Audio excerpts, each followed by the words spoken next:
waa musiibo runtii aad u weyn iyo dhacdooyin xanuun badan oo maalinba maalinta ka dambaysa is soo taraya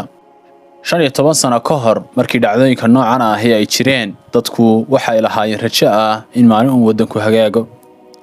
laakiin hadda waxaad moodaa in rajadii soo xumaatay kadibna ay kalifteen dhalinyaradu hayaamaan oo u guuraan wadamo shisheeye iyagoo dhibaato iyo silic tiro badan u maraya laakiin si kastoo wadankaagu u rajo xun yahay macnaheedu ma aha inaad naftaada halaagto diintaada islaamkana aad ilowdo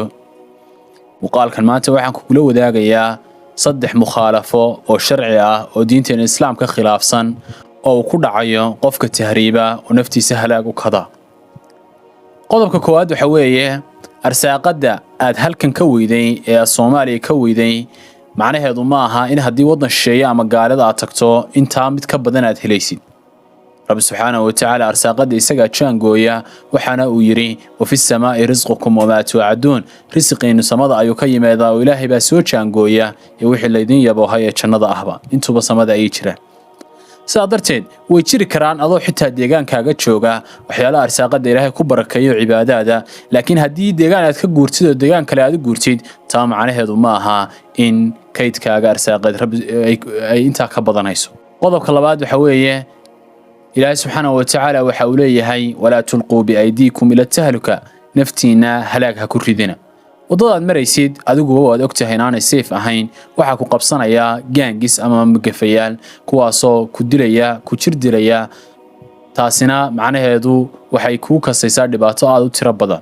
قضب كالواد وحويه بضع يطفو ليسا أدوغو قاديد في عنا عن القصارين وعن عنترها شنير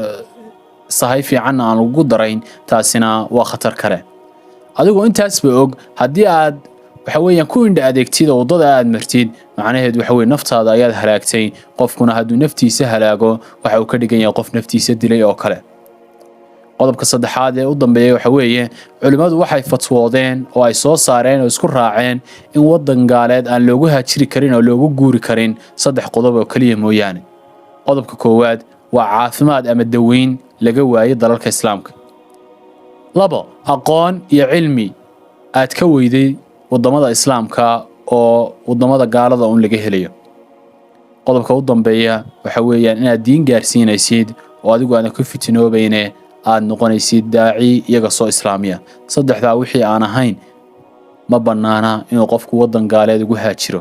hadaba waxaan leeyahay khatar ha u bareerina dalkiina aamin oo ka shaqaysta rabbi subxaanahu wa ta'ala ana ku xirnaada adduunyadu waa maalmo kooban maalmaha kooban la imtixaamaya hadii noloshu kugu adkaato macnaheedu ma aha inay tahay dhamaadkii noloshaada ee aakhirada dambaysa aad baa u mahadsan